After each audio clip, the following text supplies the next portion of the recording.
नमस्कार, सुदर्शन न्यूज देख रहे हैं आप। आपके साथ मैं हूं लावनी विनीत। एक बार फिर से आपके बीच बहुत विशेष प्रस्तुति के साथ आ चुकी हूं। ये प्रस्तुति इसलिए भी विशेष हो गई है क्योंकि अब जब मेरा देश बदल रहा है, जब मेरे देश का परचम विश्व पटल पर यूं ही चमकता जा रहा है, उसी चमकते हुए पटल पर दाग लगाने के लिए हमेशा की तरह एक गैंग फिर से एक्टिव हुआ है। अब इस गैंग को क्या नाम दिया जाए? वैसे तो जैसे ही नाम लूंगी आप अपने अपने मन से वो नाम सामने ले आएंगे जो इस गैंग पर पूरी तरह से फिट बैठता है। ये बातें मुझे इसलिए कहनी पड़ रही है क्योंकि एक तरफ देश में हमने देखा कि रविवार को विशेष रूप से वीर छत्रपति शिवाजी महाराज की जयंती की धूम थी। हर कोई हिंदवी स्वराज के प्रणेता को नमन कर रहा था, उनका सम्मान कर रहा था, हिंदुत्व के इस महानायक का सम्मान कर रहा था, उनके आदर्शों पर चलने का प्रण ले रहा था। लेकिन इसी देश के अंदर अफसोस के साथ कहना पड़ता है, विडंबना है ये कि हमारे देश में ही एक ऐसा विश्वविद्यालय है जो कहने को तो विद्वानों का विश्वविद्यालय कहा जाता है, लेकिन इसी विश्वविद्यालय में हमेशा की तरह एक बार फिर से हमारे देश के महानायकों का अपमान हो रहा है। एक बार फिर से हमारे देश के उन महानायकों का अपमान जो इस देश के दर्शन हैं, जो इस देश की सोच, भारत की सोच को सामने रखते हैं, जो विश्व पटल पर भारत को परिलक्षित करते हैं, पूरी परिभाषा को समेटते हैं, उन्हीं महानायकों का अपमान हो रहा था जेएनयू में। दरअसल एबीवीपी की तरफ से एबीवीपी ने विशेष रूप से वीर छत्रपति शिवाजी महाराज की जयंती पर विशेष कार्यक्रम का आयोजन किया, लेकिन वामपंथियों को यह बाज नहीं आया। कार्यक्रम स्थल पर पहुंच कर न केवल कार्यक्रम का विरोध किया गया बल्कि हिंदुत्व के इस महानायक की प्रतिमा को जमीन पर फेंक दिया गया। फूल जो चढ़े हुए थे उन्हें उतार कर फेंक दिया गया और फिर शुरू होता है बवाल। सवाल यह है कि आखिर वामपंथियों को देश के महानायकों से इतनी घृणा क्यों है? इसके पहले भी आपको याद होगा कि स्वामी विवेकानंद की मूर्ति को लेकर जो बवाल जेएनयू में देखने को मिला था, उसके बाद भी ये पूछा गया था कि आखिर आतंकी अफजल से तो प्रेम है, देश के टुकड़े टुकड़े करने के नारे लगाए जाते हैं, लेकिन जब देश के ही सच्चे मायनों में महानायकों का सम्मान होता है तो इस गैंग को क्यों परेशानी होती है? हिंदुत्व का सम्मान, लेकिन अफजल गैंग परेशान। आज इसी पर करेंगे खुलकर बहस। थोड़ी देर में हमारे साथ जुड़ेंगे आज के कुछ विशेष अतिथि, लेकिन सबसे पहले आइए वो रिपोर्ट आपको दिखाते हैं जो कह रही है कि जेएनयू में छत्रपति शिवाजी महाराज का अपमान किस तरीके से अफजल गैंग ने फिर किया है।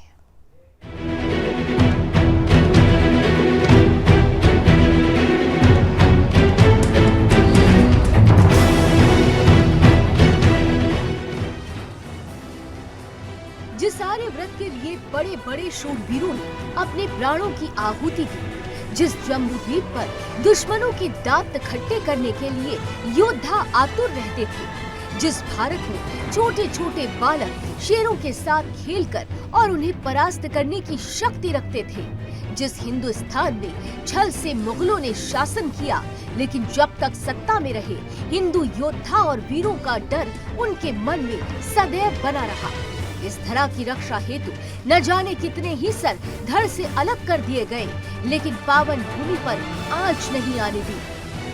आज भी उसी हिंदुस्तान में आक्रांताओं के अंशधारी हमारे शौर्य और साहस को ललकार रहे हैं, खुलेआम चुनौती दे रहे हैं, हमारे महान सम्राटों और शासकों का उपहास उड़ाने के लिए घात लगाकर वार कर रहे हैं। और जेएनयू इन आस्तीन के सांपों का गढ़ बन चुका है।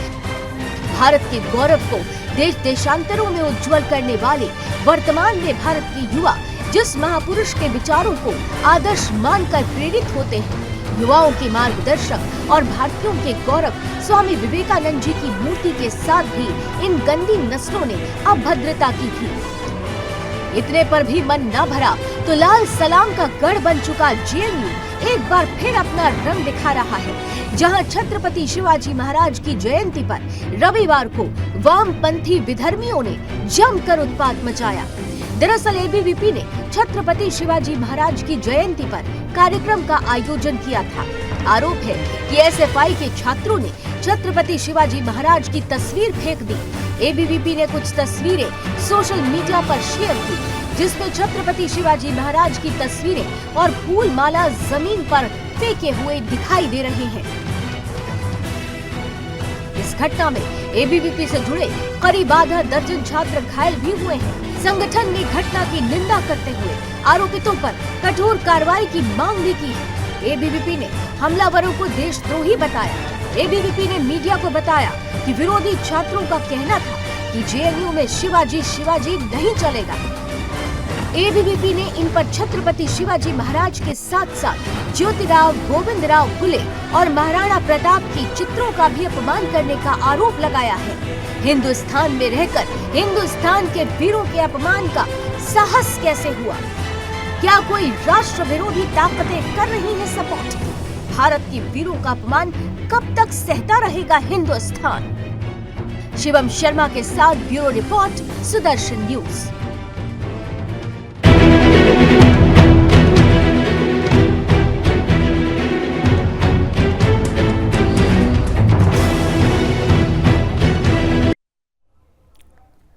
तो कभी महानायकों की मूर्ति पर स्याही फेंकी जाती है, कालिक पोत दी जाती है, कभी महानायकों की मूर्ति के साथ तोड़फोड़ की जाती है और अब महानायक की मूर्ति के साथ, प्रतिमा के साथ, तस्वीर के साथ जो अभद्रता की गई है, सवाल ये उठता है कि आखिर इस गैंग को आतंकी अफजल से प्रेम है, इस गैंग को भारत तेरे टुकड़े होंगे के नारे से प्रेम है, लेकिन शिवाजी जिंदाबाद से इतनी घृणा क्यों, हिंदुत्व से इतनी घृणा क्यों? आज इन्हीं सवालों के साथ करेंगे चर्चा।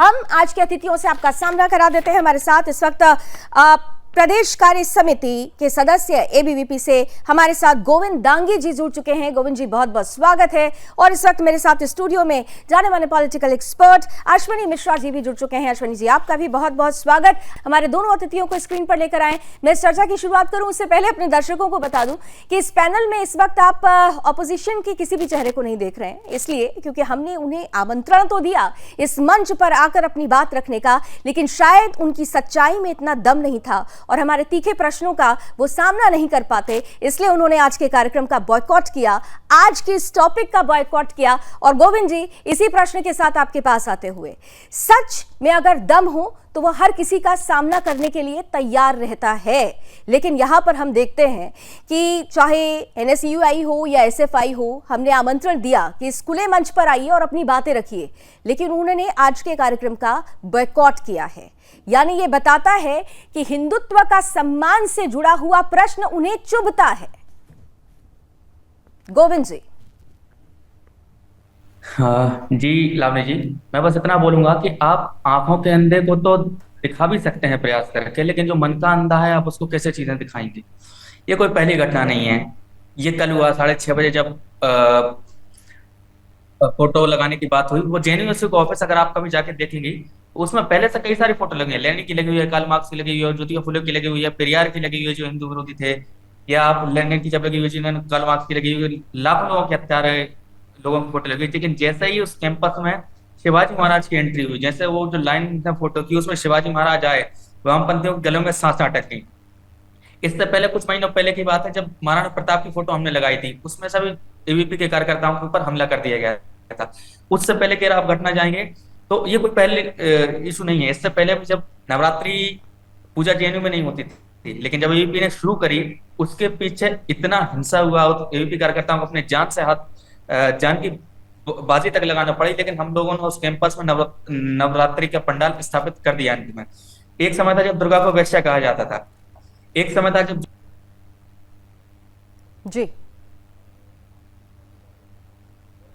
जी गोविंद जी आप कंटिन्यू कीजिए, आपकी आवाज आ रही है और ऑडियो थोड़ा गोविंद जी की बढ़ाइएगा। Am I audible? जी जी। तो यही कैंपस है जब कारगिल वॉर चल रहा था पाकिस्तान, इंडिया और पाकिस्तान का, तो उस समय इन्होंने पाकिस्तान के सपोर्ट में जेएनयू कैंपस के अंदर एक मुशायरा आयोजित करवाया और मुशायरे में पाकिस्तान के समर्थन में कविताएं और कसीदे पढ़े गए। वहां मौजूद जब 2 भूतपूर्व सैनिक थे जिन्होंने विरोध किया, तो उन भूतपूर्व सैनिकों पर इन्होंने हमला कर दिया, उनको मारा। और ये बात मैं नहीं कह रहा हूं, ये बात पार्लियामेंट संसद के रिकॉर्ड में दर्ज है। इस हद तक जब ये लोग गिर चुके हैं, और अब आप पिछले कुछ दिनों से देख रहे हैं 3-4 सालों से 4-5 सालों से जेएनयू न्यूज में क्यों है, उसकी एकमात्र कारण ये है कि पिछले 50 सालों से जो गढ़ बना रखा था आज वो हिल गया है और अब जमीन खिसकने लगी। जमीन खिसक रही है, महत्वपूर्ण बात आपने कही। और अश्विनी जी यही बात है कि आप जमीन खिसकता हुआ देख रहे हैं तो भी आप संभल नहीं रहे हैं। आप आइडेंटिटी को तब बदलते हैं जब अपनी सोच और विचार को बदलते हैं। लेकिन यहां पर सवाल यह है कि एक बार नहीं, एक लंबी चौड़ी फहरिस्त है, अनगिनत फहरिस्त है जब हिंदुत्व का अपमान होता है। यहां पर जितने भी महानायक हैं, हमारे देश का मतलब हमारे देश के महानायक हैं। भारत को अगर समझना है तो हमारे देश के महानायकों को समझना होगा। लेकिन वही महानायक जेएनयू में वामपंथियों को चुभते हैं। उनकी नजर में आतंकी अफजल नायक है, लेकिन वीर छत्रपति शिवाजी महाराज को वो दुश्मन मानते हैं। अश्वनी जी, ये जो जेएनयू में जो एनएसयूआई के छात्र हैं, मुझे लगता है एक तरीके से ये मूर्ख मानसिक रोगी हैं, जिनको ये समझ में नहीं आता कि भारत एक धर्मनिरपेक्ष देश है। धर्मनिरपेक्षता का मतलब यही होता है कि सब धर्मों की समानता। किसी भी धर्म की अगर आप अपमान करते हैं तो आप कॉन्स्टिट्यूशन के अगेंस्ट जा रहे हैं। हमारे प्रियम्बल में भी सेकुलर वर्ड यूज किया गया था। इसका मतलब ये नहीं था कि आप जाकर के किसी धर्म विशेष की मूर्तियां तोड़ें या किसी धर्म विशेष को क्षति पहुंचाएं। और फिर शिवाजी हुए, स्वामी विवेकानंद हुए, भगत सिंह हुए, अशफाक उल्लाह खां हुए, ये सब कोई धर्म विशेष के व्यक्ति नहीं है। ये हमारी देश की धरोहर हैं, हमारे देश का इतिहास है। तो इनको अगर आप धर्म से हटा के भी देखो तो भी मुझे लगता है, मैंने अशफाक उल्लाह खां का नाम इसलिए भी लिया है क्योंकि वो भी एक दूसरे धर्म से आते हैं। तो हमारे जो स्वतंत्रता सेनानी हैं या जो भी हैं, अश्वनी जी थोड़ा सा मैं माफी चाहती हूँ, लेकिन मैं आपसे यहाँ पर सहमत नहीं हूँ। मुझे लगता है कि ये धर्मनिरपेक्षता ही एक ऐसा कीड़ा है जिसने सब कुछ बर्बाद कर दिया है। धर्मनिरपेक्षता के नाम पर हम एक वर्ग को सब कुछ देते चले जा रहे हैं। उस देश के बहुसंख्यक की क्या हालत हो रही है, हिंदुत्व, हिंदवी स्वराज, ये सब कुछ शायद डिक्शनरी से गायब हो जा रहा है। तो ये धर्मनिरपेक्षता ही तो हमारी सबसे बड़ी लाचारी बन गई है। हमारा देश का संविधान बोलता है धर्मनिरपेक्षता। मैं धर्मनिरपेक्षता का सबसे बड़ा उदाहरण देता हूं। हिंदू धर्म अपने आप में धर्मनिरपेक्ष है। और मैं बात करता हूं जेएनयू स्टूडेंट की। जेएनयू स्टूडेंट जो है, इनको मुझे लगता है ये इनका धर्म भूल जाओ। मुझे लगता है ये अपने आप को भारतीय ही नहीं मानते। अगर हम धर्म की बात हटा भी दें तो ये अनकॉन्स्टिट्यूशनल बात करते हैं। हमारे कॉन्स्टिट्यूशन के हिसाब से जो है, हमारे यहाँ पर मूर्तियों को हमारे फंडामेंटल राइट्स में आता है कि हमको जो है हमारे देश की हमारे प्रियम्बल में आता है, हमारी फंडामेंटल ड्यूटीज में आता है आर्टिकल 51 में कि हमको जो है इन सब चीजों के धरोहर को संभाल कर रखना है। तो अगर मैं धर्म की बात ना भी करूं तो भी अगर इनकी मैं मानसिकता देखता हूं तो मुझे लगता है इनकी मानसिकता अनकॉन्स्टिट्यूशनल भी है। धर्मनिरपेक्षता को मैं साइड भी कर दूं। उसका रीजन ये है कि जब हम देश की संप्रभुता की बात करते हैं, जब संविधान और संप्रभुता में कंपैटिबिलिटी की बात करते हैं, जब संप्रभुता होती है तो सबसे पहले होता है कि आप किसके विचारों से सहमत हैं। जब ये बाहरियों के विचारों से ही सहमत है, मार्क्स और लेनिन से ऊपर ये कभी गए ही नहीं। देश के अंदर आज तक ऐसी कोई आइडियल पैदा नहीं हो पाया। तो जब बाहरियों को ही अपना आदर्श मानना है तो फिर वो सार्वभौमिकता स्वीकार होगी ही नहीं जो संप्रभुता के नाम पर होनी चाहिए। लेकिन गोविंद जी, सबसे बड़ी बात मैं आपसे जानना चाहती हूं, बार बार ये कहा जा रहा है, जैसा कि आरोप लगाया जा रहा है कि एक विशेष कार्यक्रम उनकी तरफ से भी हो रहा था और उस कार्यक्रम को आप लोगों ने अपोज किया, इसके बाद ये हंगामा हुआ। मैं चाहूंगी कि उस दिन एग्जैक्टली क्या हुआ था, आप हमारे दर्शकों को जरूर बताइए। देखिए लावणी जी, कोई कार्यक्रम नहीं हो रहा था। बहुत खुल के हमारा पोस्टर आया, आपने वीडियो देखे हैं, आपने फोटो देखे हैं, सब लोग देखे हुए हैं। सारी जड़ समस्या की शिवाजी थे। शिवाजी का आइडिया ऑफ हिंदवी स्वराज था, जो चाइना और रशिया के दलाल हैं। आज पहली बार जब उनको कैंपस में हिंदवी स्वराज का आइडिया घुसते हुए देखा उन्होंने, उनको सिर्फ एक डर था कि शिवाजी अगर आ रहे हैं तो उनके साथ उनका 400 साल पुराना हिंदवी स्वराज का भी आइडिया आ रहा है। अगर ये कहते हैं कि हिंदुत्व अभी आया है, 2 साल 4 साल मोदी जी के साथ आया है, योगी जी के साथ आया, तो हिंदवी स्वराज तो 400 साल पहले आया था। अगर फोटो आ रही है तो फोटो के साथ शिवाजी भी धीरे धीरे इस कैंपस में स्थापित होंगे। और जेएनयू के अंदर लगभग 650 प्रोफेसर हैं। 650 प्रोफेसर में सब 500 से ज्यादा प्रोफेसर वामपंथी हैं, जो उस समय कम्युनिस्ट पार्टी और कांग्रेस की सहायता से जेएनयू में अपॉइंट किए गए थे। वो दिन रात छात्रों के दिमाग में यही जहर बोएंगे, क्लास में यही पढ़ाएंगे, किताबों में यही पढ़ाएंगे, सिलेबस में भी यही पढ़ाएंगे कि there is nothing like Hindu, there is nothing like Hinduism. ये सब फर्जी थ्योरी है, ये है, वो है, उस करके अब ये थ्योरी, ये गढ़ जो उन्होंने बना कर रखा था, अब ये टूट रहा है। उसकी सारी समस्या की जड़ ये है। और शिवाजी के साथ क्यों आप किताबें पढ़ाएंगे, आप कुछ भी कभी शिवाजी के महाराज के आदर्शों पे, उनकी भाषाओं पे मुगलों के खिलाफ लड़े, विदेशों के खिलाफ लड़े, आक्रमणों के खिलाफ लड़े। अरे उनके समर्थन में तो कई सारे गैर हिंदू भी थे। फिर क्यों आप उनको विरोध करते हैं? क्यों? क्योंकि वो भगवान की रक्षा के लिए खड़े हुए थे। और मेरे पास एक शिवाजी के साथ विरोध के सबसे बड़ा कारण ये कि जब वो आएंगे तो जिस तरीके से उनके जैसे भूषण जो कवि थे, उनके दरबारी कवि जो थे शिवाजी महाराज के, उन्होंने बोला था सजी चतुरंग सेना अंग में मंगधरी, भूषण शिवाजी संग जंग चित्ता नहीं चलाता है, भूषण बनत नाथ बिहत नगारन के नदी नदवन गैरवन कहलाता है, एल फैल खलत में गेल गेल जनता शिवाजी के संग चलाता है, थारा परवारी तर परवारा यूं चलाता है। आप ये चीज नहीं बताइए क्यों? क्योंकि ये आपकी कम्युनिस्ट फिलॉसफी और चाइना के समर्थन में नहीं है। सारी समस्या की जड़ ये है। बिल्कुल आपने सही कहा, समस्या की जड़ ये है कि ये भगवा का मतलब और उसका तात्पर्य समझते ही नहीं है। और आपने 400 वर्ष पूर्व की बात की, मैं तो सनातन को कहूंगी, सत्य सनातन, जिसकी समय सीमा ही नहीं है, इन्फिनिटिव है, उसको अगर ये चैलेंज कर रहे हैं तो कहीं ना कहीं से इन्हें समझना होगा कि ये अपने अस्तित्व पर ही एक बड़ा प्रश्न खड़ा कर रहे हैं। खैर, ऑपोजिशन क्या कुछ कहता है, आइए जरा बयानों के माध्यम से सुन लेते हैं। इस मंच पर तो आने से उन्होंने सामना करने से तीखे सवालों का मना कर दिया, बॉयकॉट किया, लेकिन उनके चंद बयान मैं आपको सुनाती हूं और इस बयान में आप सुनिए कि तर्क क्या दिए जा रहे हैं कि आखिर रविवार को वीर छत्रपति शिवाजी महाराज की जयंती के उपलक्ष्य में जो हंगामा हुआ उसके पीछे क्या था। आपने बीवीपी का पक्ष सुना, लेकिन आइए जरा दूसरा साइड क्या कहता है, सुनते हैं। फिर जो लेफ्ट के लोग थे वो चले गए, फिर वो दोबारा वापस आए, यहाँ कोई नहीं था। एक बार हॉल वापस खाली हो गया तो वो वापस आए 9 बजे, उन्होंने वापस स्क्रीनिंग करना स्टार्ट किया। फिर एवीपी के कुछ लोग आए, उन्होंने हल्लेबाजी की, फिर और लड़ाई की। उस टाइम यहाँ दिल्ली पुलिस के भी काफी लोग खड़े थे। एनएसयूआई वायलेंस में हम लोग विश्वास नहीं रखते, इस कैंपस को पीस हमेशा देखते चले आए हैं। बट वहाँ पर ये बनाया गया कि किसी की फोटो हटाई गई, फेंकी गई, ये मुझे नहीं लगता कि ये संगठन कोई प्री प्लान करके आया है। जो तस्वीर तोड़ा है वो तो गलत है, नो डाउट है, लेकिन वो तस्वीर क्योंकि यूनियन का एक प्रोटोकॉल है कि कोई भी तस्वीर लगती है उसकी बाकायदा काउंसिल की मीटिंग होती है, पास होता है, तब यहाँ लगता चला है शुरू से, आप देखोगे अंदर जाकर।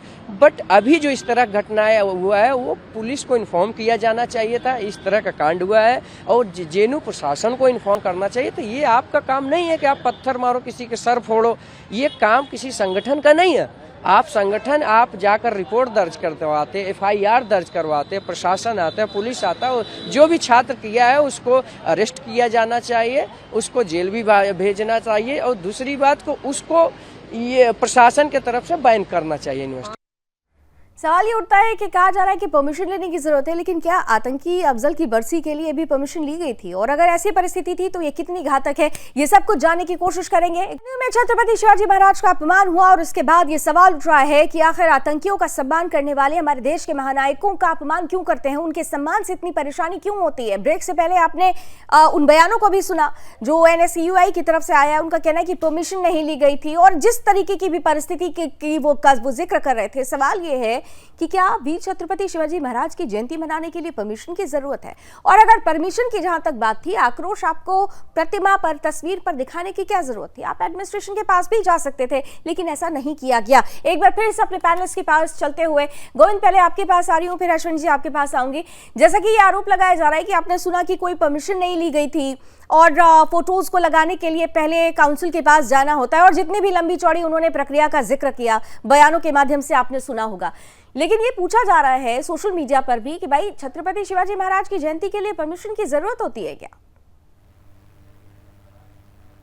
परमिशन लाने की किससे परमिशन लेंगे? छात्र संघ कार्यालय है, छात्रों का कार्यालय है, 40 साल से छात्र संघ का यूनियन है, 40 साल से लेफ्ट की सत्ता है जेएनयू में। कभी भी किसी राष्ट्रवादी का चित्र स्थापित किया गया है? नहीं ना, इसलिए परमिशन की बात नहीं। 3 साल से कैंपस में चुनाव नहीं है, किससे परमिशन लेंगे? वाइस चांसलर से कि मोदी चीज है कि आप चाइना से परमिशन लेके आएंगे? दिक्कत यह है कि शिवाजी को रोकने का प्रयास पहले भी किया गया था, आज भी कर रहे हैं। असलियत यह है कि ना पहले रोक पाए थे ना आज रोक पाएंगे। एक एक करके उनका सब गढ़ जीते थे और हम एक एक करके ये सारे रण जीतेंगे। पहले भी भगवा ले रहा था, आगे भी भगवा ले रहेगा। इस गलत फहमी में कतई आ रहे हैं वामपंथी। अब हर संभव उसी भाषा में जवाब दिया जाएगा जिस भाषा में वो लोग प्रश्न करेंगे। सारी समस्या इस चीज की है कि कैंपस में ये प्रचार किया था, कैंपस में महाराणा प्रताप की चर्चा कैसे हुई? आप जब शो शुरू किया था आपने, तो आपने जैसे बोला था ना कि जी गढ़ माना जाता है। गोविंद, आपकी आवाज बीच में कट गई थी, प्लीज पुनः शुरू करें। जी, आप बोले थे जब आपने शो शुरू किया था तो आप बोले थे जेएनयू विद्वानों का गढ़ माना जाता है। कौन से विद्वान? वो विद्वान जिनको आप विद्वान मानते हैं, या वो विद्वान जो असली में विद्वान है?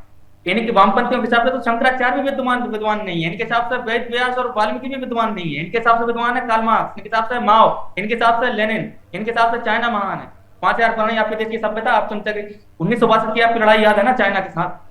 क्या कहा था उन्होंने?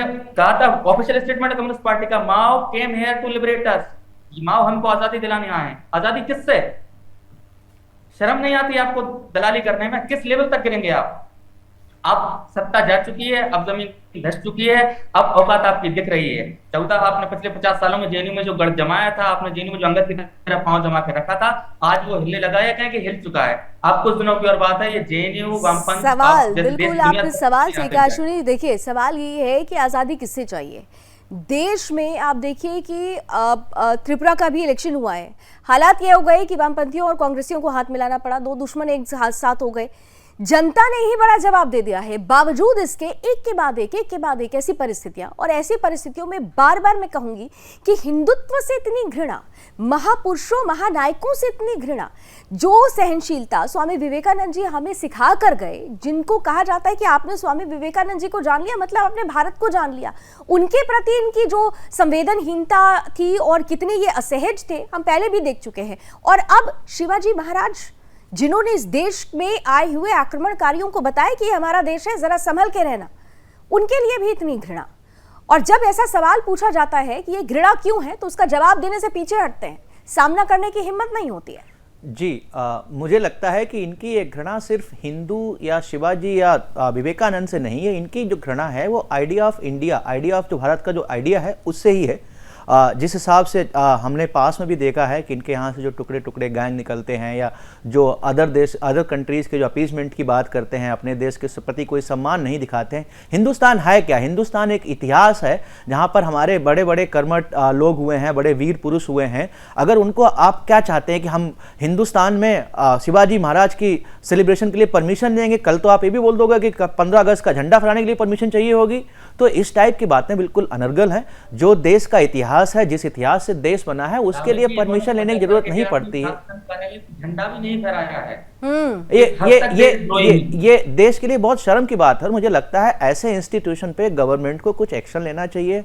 मैं ये नहीं बोलता कि इसको बंद कर देना चाहिए, क्योंकि वहां पर और भी छात्र हैं अदर आइडियोलॉजी के हैं, रिफॉर्म करने की लेकिन डेफिनेटली जरूरत है। और कितनी आप देखो ना, चोर की दाढ़ी में तिनका वाली बात है। मुझे लगता है इनकी पूरी दाढ़ी ही जो है भूसे से भरी हुई है। नहीं तो अगर इनकी बात में जरा सी भी सच्चाई होती, इनके अंदर जरा सा भी ईमान होता है, इनके अंदर जरा सी भी थोड़ी सी डिग्निटी बची होती, तो ये मंच पे आके अपनी बात रखते तो जरूर।